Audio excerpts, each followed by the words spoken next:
Assalamualaikum warahmatullahi wabarakatuh. Alhamdulillah nahmaduhu wa nasta'inuhu wa nastaghfiruhu wa nastahdihi. Na'udzu billahi min shururi anfusina wa sayyiati a'malina. Asyhadu an la ilaha illallah wa anna Muhammadan 'abduhu wa rasuluh. Allahumma shalli wa sallim wa barik ala nabiyyina wa habibina Muhammad wa ala alihi wa ashabihi wa man tabi'ahum bi ihsan ila yaumiddin. Amma ba'd. Jamaah yang dirahmati Allah, mari sama-sama kita mengucapkan syukur dan tahmid kepada Allah atas semua limpahan karunia-Nya. Semoga duduk kita di sini diterima Allah Subhanahu wa taala. Kita akan bahas sebagaimana 69 dan 70. 69 sebentar, yakni 69 bab tentang menutupi aib seseorang, 70 bab tentang kesabaran. 69 menutupi aib seseorang, dasar hukumnya adalah innal ladzina yuhibbuna an yashyi'al fahishata fil ladzina amanu lahum adabun alim fil akhirah. Sehingga orang-orang yang suka berita keji itu menyebar di tengah orang yang beriman, bagi mereka adab yang pedih dunia dan akhirat. Hadis Rasulullah, al-muslim akhul muslim, muslim itu saudara muslim, la yadhlimuhu, tidak mendoliminya, wala yuslimuhu, tidak menyerahkannya, wa man kana fi hajati akhi, kalau Allah hajati akhi, yang memenuhi kebutuhan saudaranya, Allah memenuhi kebutuhannya, wa man faraja musliman, sampai panjang, wa man satara musliman satarahullahu yaumal qiyamah, yang menutupi aib seorang muslim, maka Allah tutupi aibnya di hari kiamat. Ini bab hari ini sebenarnya perlu komitmen tinggi, karena kita sudah masuk pada budaya yang berbeda. Jadi kalau muslim itu, setiap pribadi bertanggung jawab kepada Allah untuk jadi orang baik. Dia, orang lain itu pendukung. Kita jadi orang baik itu bukan didesain karena dorongan orang, tapi didesain langsung dengan Allah. Makanya ada bab ikhlas, bab muraqabah, bab ihsan. Kita jadi orang baik, desainnya itu langsung hubungannya dengan Allah.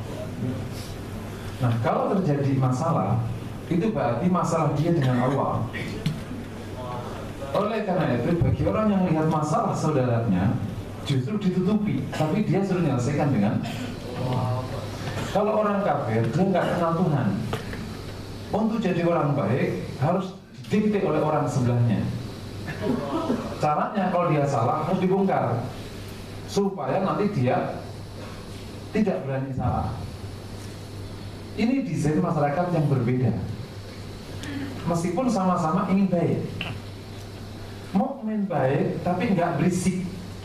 Kalau orang belum tentu baik dan yang jelas berisik. Sekarang ini kita berisik masyarakat, bongkar-bongkaran, jadi berisik. Jadi situasi psikologi masa itu puyang, setiap hari bongkar-bongkaran. Nah, yang jadi masalah, kan Allah paling tahu tentang hambanya ini. Orang itu meskipun salah, kalau dibongkar dia bertahan. Itu manusia. Ini bapak ini salah, kalau dibongkar bertahan saya. Kalau perlu bongkar dia dulu. Saya akan cari dasar hukum supaya saya tidak salah. Ini yang terjadi, dan tidak dipahami filosofi desain masyarakat ini, nggak paham, karena orang hukum juga nggak paham syariat, sosiologi juga nggak paham syariat, sehingga akhirnya desain dengan ilmu yang ada. Jadi akhirnya bukan baik yang timbul masyarakat saling membenci, dan juga tidak baik. Bahkan di masalah korupsi sekalipun, desainnya itu kan bongkar-bongkaran. Apa yang terjadi? Siapa duluan kebongkar? Jadi yang terjadi bukan orang berupaya jadi orang baik, tapi berupaya untuk membongkar orang lain supaya dia nggak kebongkar. Apa begini masyarakat itu dibentuk? Ini Pak filosofi 69. Muslim itu baik, bahkan urusanmu itu dengan Tuhanmu. Ketika terjadi masalah Ka'ab bin Akhbar, Ka'ab bin Malik pas tidak ikut perang Tabuk, Rasul pun menyelesaikannya dengan urusanmu dengan Allah. Maka Allah menurunkan taubatnya sampai akhirnya tidak boleh bicara, urusnya dengan Allah. Kan kita baik dulu bukan dengan orang-orang lain, nggak ada urusannya kan. Kalau kita bicara ideologis ya, dan pakai ilmu tazkiyatun nafs, kan nggak ada urusan dengan orang lain. Mengaruh apa? Orang lain sedunia ngomong kita buruk itu nggak ngaruh, selama Allah menempatkan kita jadi orang baik. Dan cerita Bani Israil lihat banyak sekali. Orang menganggap dia orang paling buruk, ternyata dia min auliyaillah. nggak ngaruh, nggak gitu. Atau sebaliknya, sedunia anggapmu orang baik, tapi Allah anggapmu jahat, apa gunanya? Dan hari ini, terutama yang main di sektor publik, ingin banget dikatakan baik oleh orang lain, padahal itu jahat di mata Allah bisa jadi. Nggak ada gunanya hidup kayak begitu. Ini kan ideologi. Nah, karena desain masyarakat itu baik, langsung urusannya dengan Allah.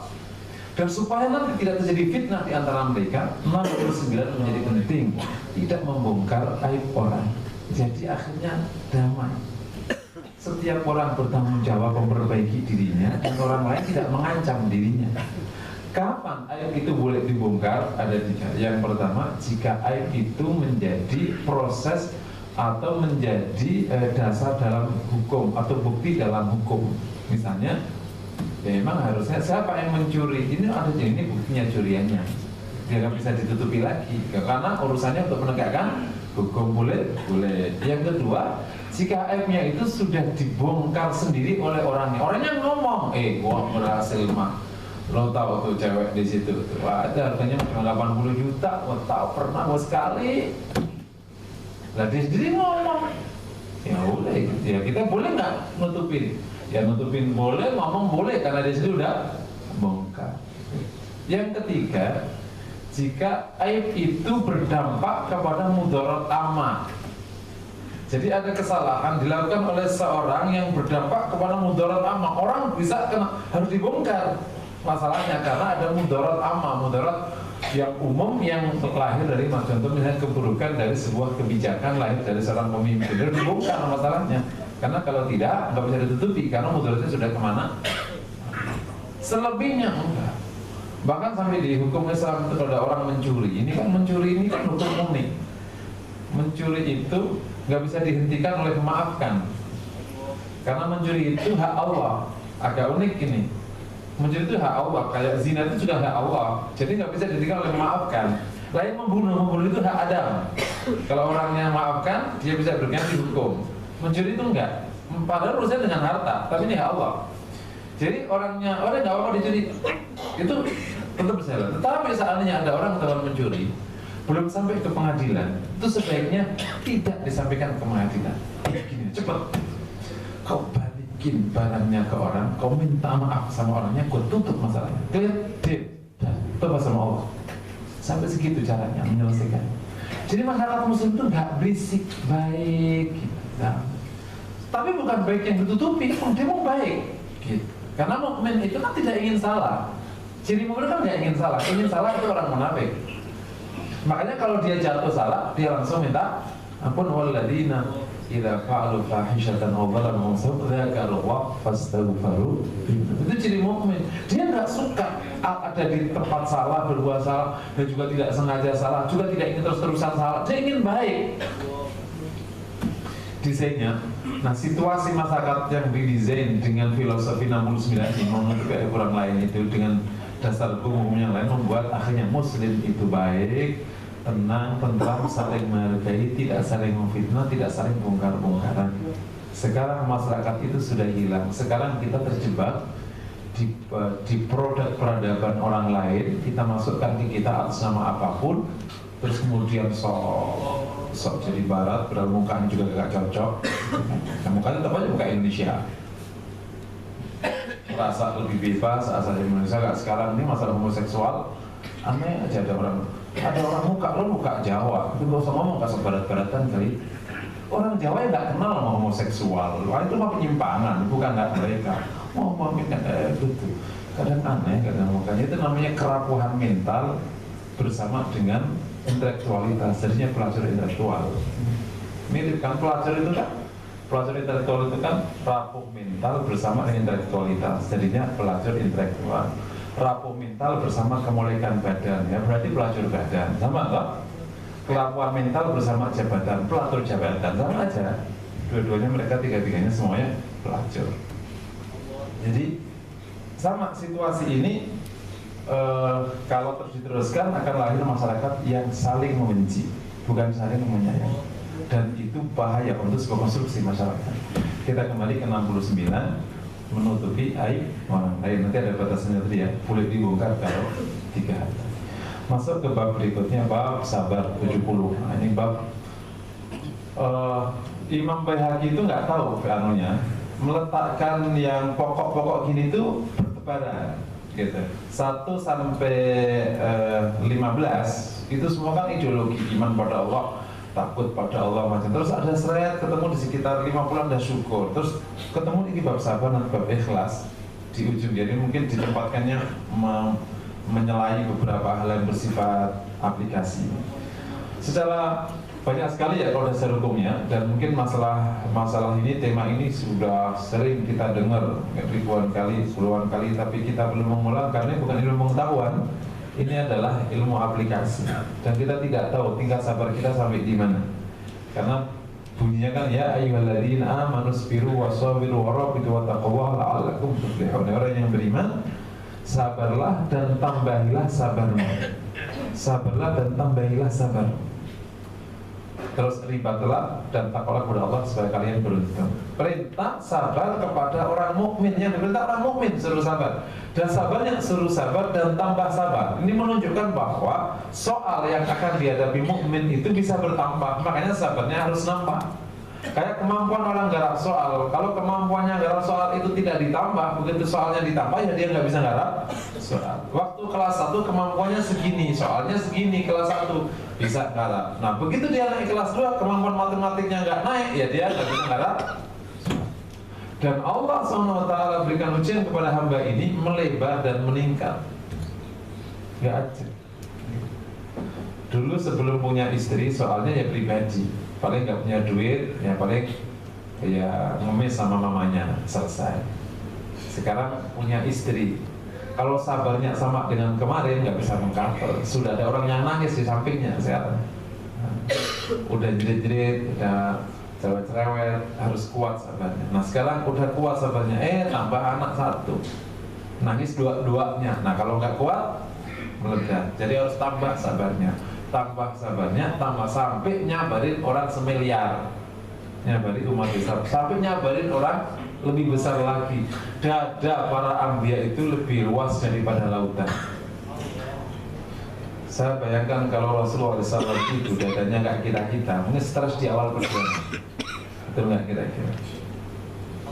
Kalau ada orang nggak keren dihina-hina, ya maklum lalu udah terima aja nasib lah gitu. Ini kan orang ganteng, keren, bermartabat, mulia, dimuliakan, al-amin, semua orang respect. Seketika berbalik arah saat dia menyatakan ini mungdirun bainnya ada yang syadid. Ini Rasul yang memberikan berita akan ada adab yang pedih untuk kalian. Pamannya langsung galak, semuanya langsung galak pada Rasul. Mulai itu langsung penghinaan terjadi, intimidasi, teror, embargo, ancaman, pembunuhan. Dan Rasul gak kenapa-kenapa, masih senyum, murah senyum di tengah ancaman. Mental yang luar biasa. Nah, kita ini anak 1, anak 2, istri 1, anak 2, senyum aja mulai jarang.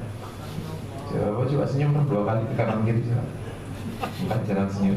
50% orang Jakarta itu stres, ini risetnya, survei.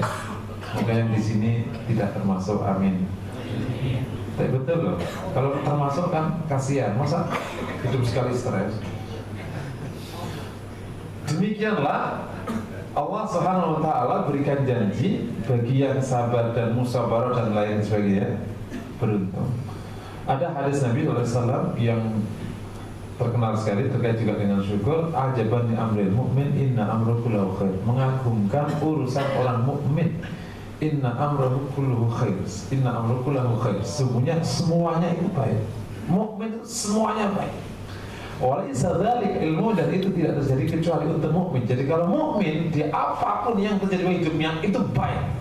Ini Rasul yang menyatakan. Dan kita beradab. In asabahu sarra'u syakar fakana khairlah. Kalau dia mendapatkan kebaikan, kenikmatan, dia syukur, baik bagi. Syukur berdiri sendiri itu nggak membuat apa-apa. Kenikmatan berdiri sendiri itu nggak membuat apa-apa sampai disyukuri. Kenikmatan nggak disyukuri, ruwet.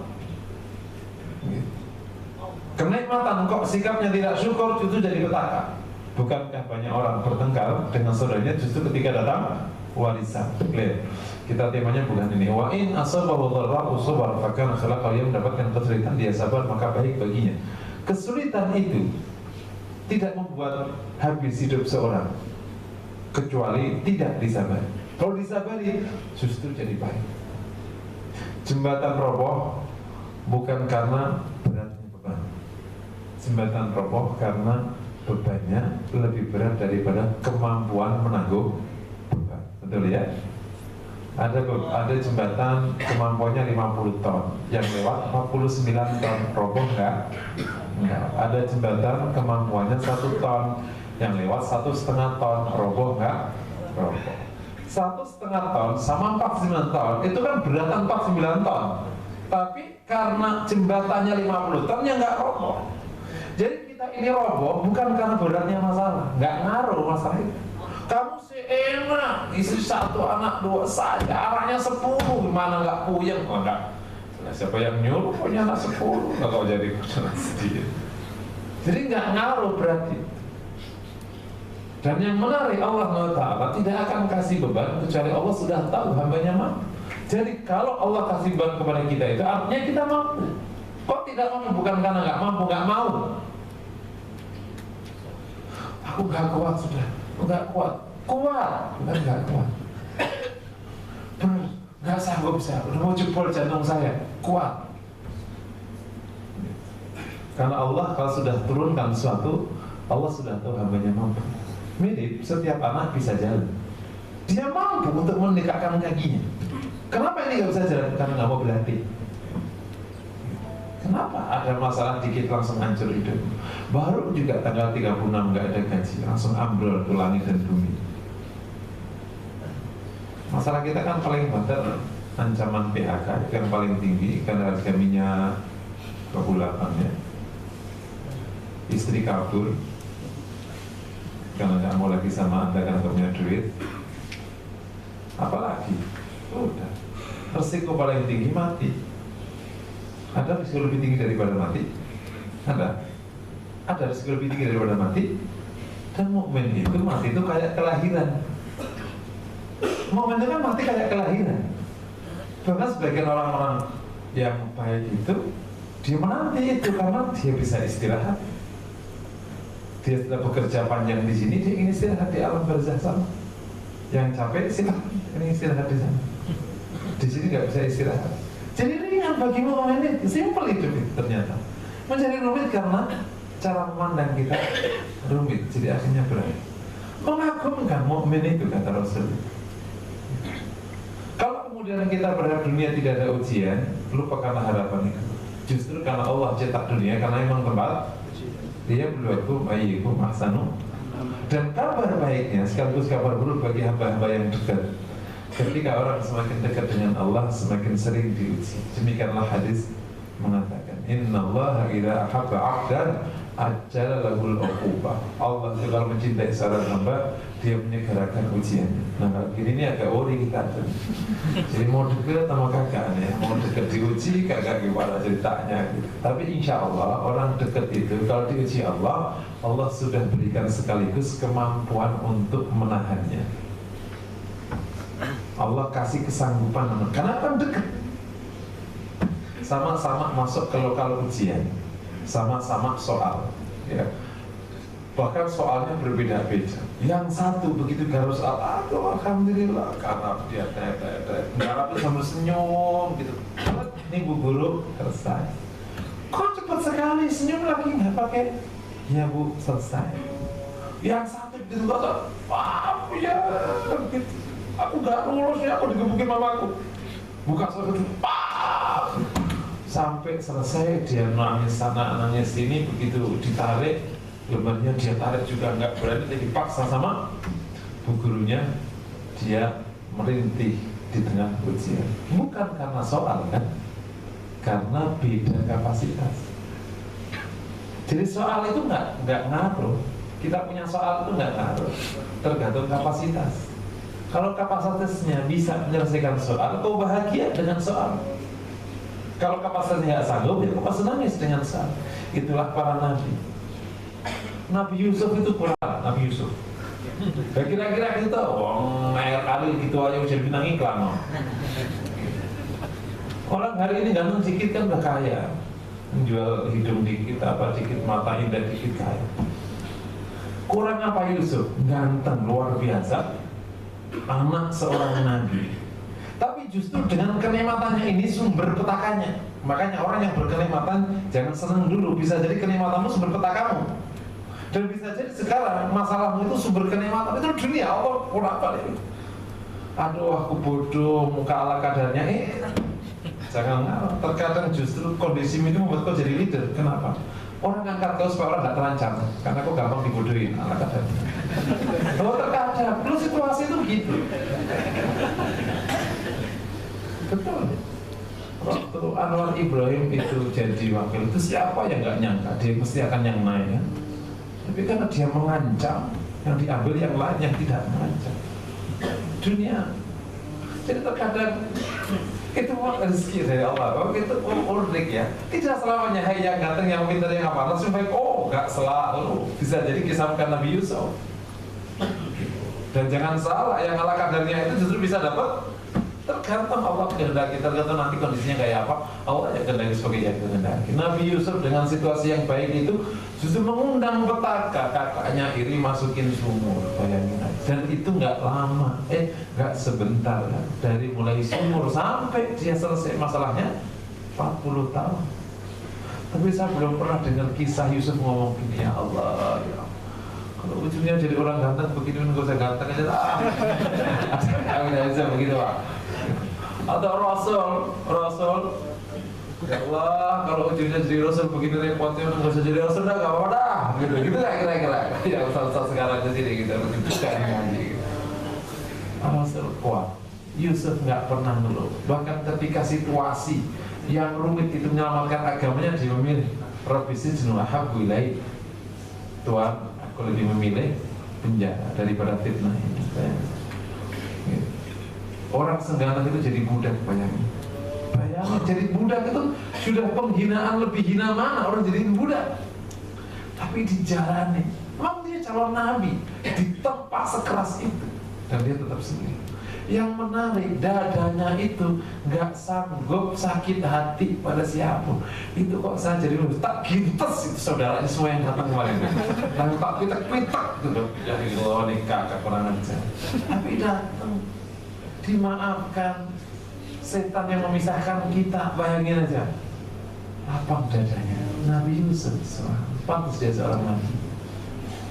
Jadi kalau kita lihat kisah Nabi, isinya kan semua masalah ya. Kisah Nabi itu semua kisah masalah. Namanya atunya Nabi itu enak, itu Nabi Sulaiman. Selebihnya ada, semuanya benturan hidupnya. Jadi kira-kira orang-orang dekat dengan Allah itu isinya soal.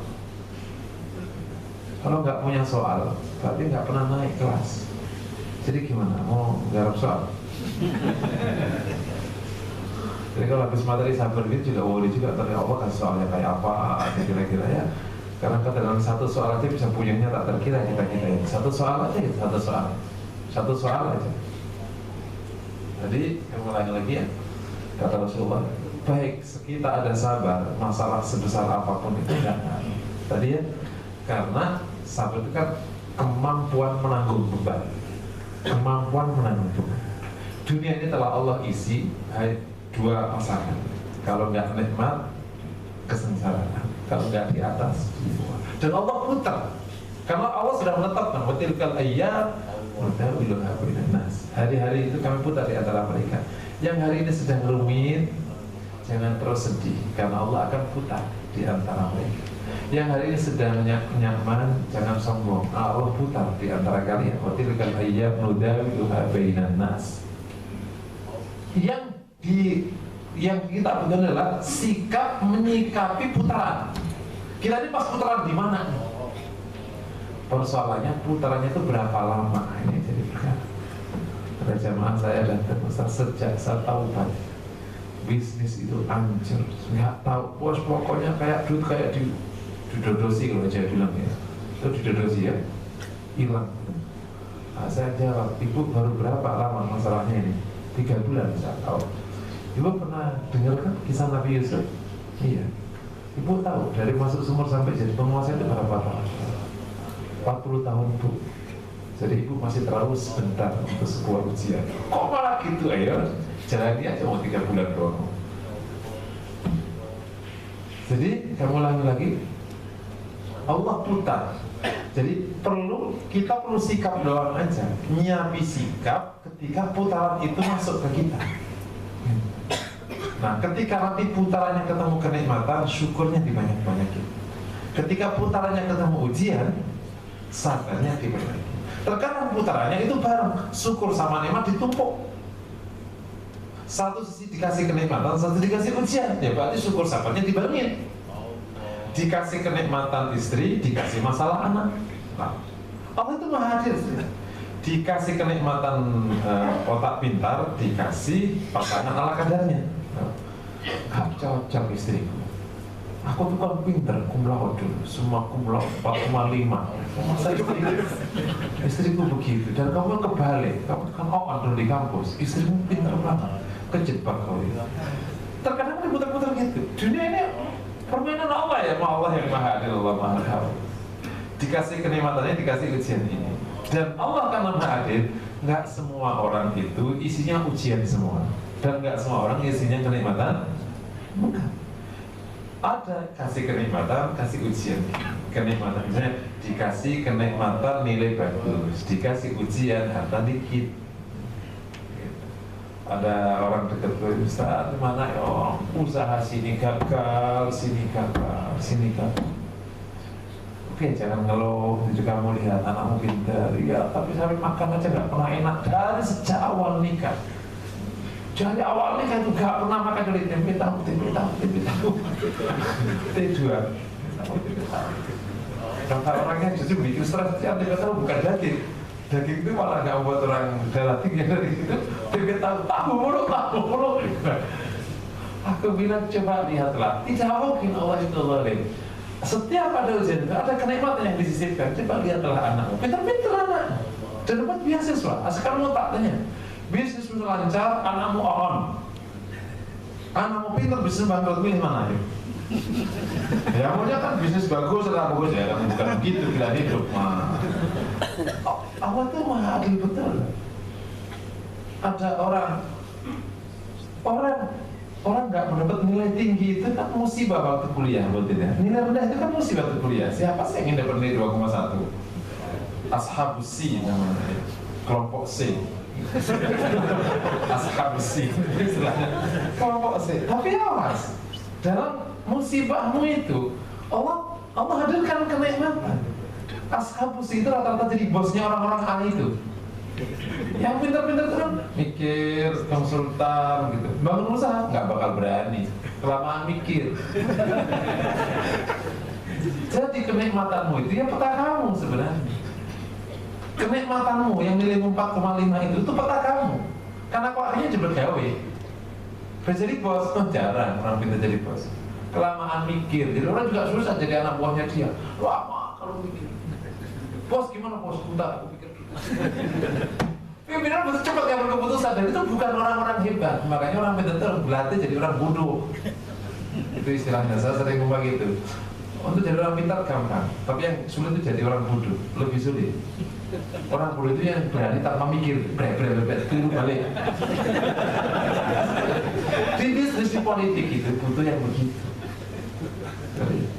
Atau jangan salah, ini namanya rahasia-rahasia pemberian Allah. Orang nggak terlalu hebat itu kan, tapi apa? Leader, pemimpin itu risetnya tidak boleh terlalu pintar dari masyarakatnya. Jadi ini leader di dunia. Di para pemimpin dunia itu selalu 1 digit di atas kecerdasan masyarakatnya. Tidak boleh jauh. Kalau jauh dia nggak berhasil memimpin, karena dia susah komunikasi sama anaknya dan lain sebagainya. Gitu. Indonesia itu SMP kelas 3. SMP kelas 2 rata-rata sekolah. Jadi kau SMA kelas 1 lah. Kalau kau S3, S4 profesor, tidak bisa mimpi. Kerumitan. Jadi ngomong ilmiah itu bagi masyarakat bodoh namanya rumit. Betul ya? Artinya musibahmu yang kau nggak tamat sekolah itu terkadang jadi karuniamu. Karuniamu jadi musibah. Allah sering mainkan kayak gitu. Makanya yang diperlukan itu syukur sabarnya. Karena Allah mainkan kayak gini, Allah putar-putar aja. Makanya kenapa kita harus terus merasa baik, syukur sabar. Syukur sabar itu sikap tepat untuk semua hal gitu. Karena terkadang Allah hadirkan ujian justru dari karunia, Allah hadirkan karunia justru dari ujian. Orang ditolak kerja di mana-mana, musibah, nangis juga. Tapi padahal itu jalan terbaik yang Allah bentangkan untuknya untuk memulai usaha. Siapa dia? Ayam Sabana. Loh, pernah dengar Ayam Sabana? Duit habis, PHK, tinggal 100.000, petaka enggak? Tapi karena dijepit oleh Allah situasi itu, Allah baru buka kerannya setelah itu. Jadilah usaha Ayam Sabana. Loh, ya. Jadi milik gimana? Kejepit dulu. Artinya ketika Allah putar-putar itu, jadi biasa kita akhirnya. Karena Allah dulu permainkan hidup. Bahkan kalau kemarin ke kisah Rasulullah, seandainya Rasul itu nggak dijepit-jepit seperti itu, nggak dijepit-jepit seperti itu, pernahkah ada berita tersiar-siar ke seantero dunia bahwa Muhammad disakiti? Jadi dijepit-jepitnya Rasul itu adalah cara terbaik yang Allah berikan untuk agama, agar orang mulai lihat ada orang baik, ada orang ganteng, ada orang jujur, ada orang mulia disakiti oleh bangsanya. Siapa dia? Cari ya, masuk Islam, cari masuk Islam. Cara terbaik untuk promosi kan disakiti, bukan? Ilmunya politisi sekarang. Ini Rasul dari awal nggak disadari. Saatnya Rasul itu menang dari awal, orang biasa. Rasul bertahan. Contoh kecil, dijepit-jepit itu adalah cara dari Allah. Jadi makanya tidak ada yang diberikan oleh Allah itu buruk. Nah, ini ngomongnya gampang, ngelakoninya mana ada usaha PHK itu baik gitu. Mana ada harga minyak 28 puyeng usaha belum itu baik ini. Terus baiknya gimana? Ya pokoknya baik. Ya mungkin nanti ketemu teknologi baru kayak tahu nggak ngerti itu punya bisa kayak begini ceritanya. Udah mau PHK di mana-mana. Ala kulli hal, intinya sabar sama. Nah, salah bahasa sabar itu maknanya adalah menahan. Maka situasi sabar itu kayak batu ditaruh di bawah kali. Jadi gelap hilang. Makanya orang-orang kafir itu menyangka orang mukmin itu kaya karena saking sanggup menahan. Ya sebelum jahil dunia amna ta'afuf. Orang-orang jahiliyah itu menganggap sahabat itu kaya saking dia bisa menjaga tubuh, nggak minta, nggak sedih, nggak punya, lep, jadi dadanya itu sanggup menyambut, punya utang, punya nggak bisa makan, biasa aja. Kisah-kisah itu sering ya, gitu. Jadi duha keluar dari rumah ke masjid, nah, Rasul langsung nangkep, apa yang buatmu keluar ya Umar? Lapar ya Rasul. Nah terus saya juga sama, saya ke rumah Abu Bakar, sama ya Rasul. Nah bertiga langsung ke apa ya? Sanggup menahan. Aku puyeng ya Rasulullah, nggak ada duit mana katanya. Udah puyeng, udah mentok otakku. Mau jadi gitu amat kali. Jadi makanya sebenarnya menahan, karena emang situasi orang sabar itu menahan, jadi sanggup. Nah, itu terus gimana? Ya harus dilatih emang. Jadi memang wajahnya bisa senyum di tengah situasi buruk apapun. Dan ini sifat ini sebenarnya kalau kita miliki, ini adalah sifat para leader besar. Pemimpin kan tidak boleh wajahnya tertekan dalam situasi apa. Itu ciri utama pemimpin. Tapi ciri utama staf adalah tertekan meskipun tidak ada apa-apa.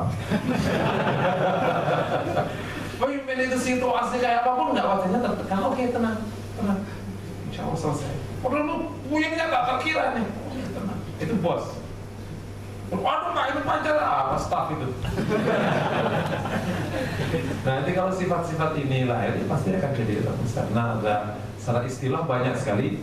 Salah satunya adalah kemampuan atau menerima pujian Allah dengan senang hati. Ini salah satu definisinya. Ini saya katakan berada sabar terhadap musibah. Menerima pujian Allah dengan senang hati. Kenapa dia tidak senang? Wong yang muji Allah. Kenapa tidak senang? Wong Allah tidak mungkin menguji kecuali itu baik untuknya. Kenapa tidak senang? Toh Allah juga sudah akan memberikan solusi. Bagaimana nggak senang? Toh ujian itu adalah berarti ada proses menuju kemuliaan, proses menuju kelulusan. Itu adalah sebuah dinamika untuk mendapatkan kenikmatan. Gimana tidak senang? Wong Allah Ta'ala sudah memberikan solusi setelahnya. Allah berikan pahala besar setelahnya. Gimana nggak senang? proses yang Allah berikan kepadanya, dia senang. Nah, karena senang justru ketemu solusinya. Sebenarnya kalau pakai logika ketemu justru sabar itu memang solusi. Makanya wasta'inu bis sabri. Jadi kesanggupan kita menerima kondisi itu adalah cara terbaik untuk menemukan solusi. Karena kalau Anda menolak dan marah-marah, justru solusi nggak keluar. Ya, ada masalah nih ya, istri ngamuk, mertua ngamuk. Solusinya kabur, misalnya gitu. Solusinya apa nih? Tapi kalau kita marah-marah, kan nggak mungkin ketemu solusi. Logika simpel aja. Jadi tenang akhirnya, karena oke, kita nikmati ini masalah. Soal berat, udah kita nikmati soal kita garap. Nah, lama-lama ketemu. Akhirnya kita mungkin sampai sini dulu ya. Udah jam 1 lebih. Nanti kita akan lanjutkan. Ada masih definisi, masih banyak. Terus pos-pos sabar, tingkatan sabar mungkin 2-3 kali pertemuan kan? Yang penting Allah mulai tanamkan kepada kita sifat sabar. Amin. Demikian yang dapat saya sampaikan. Wassalamualaikum warahmatullahi wabarakatuh.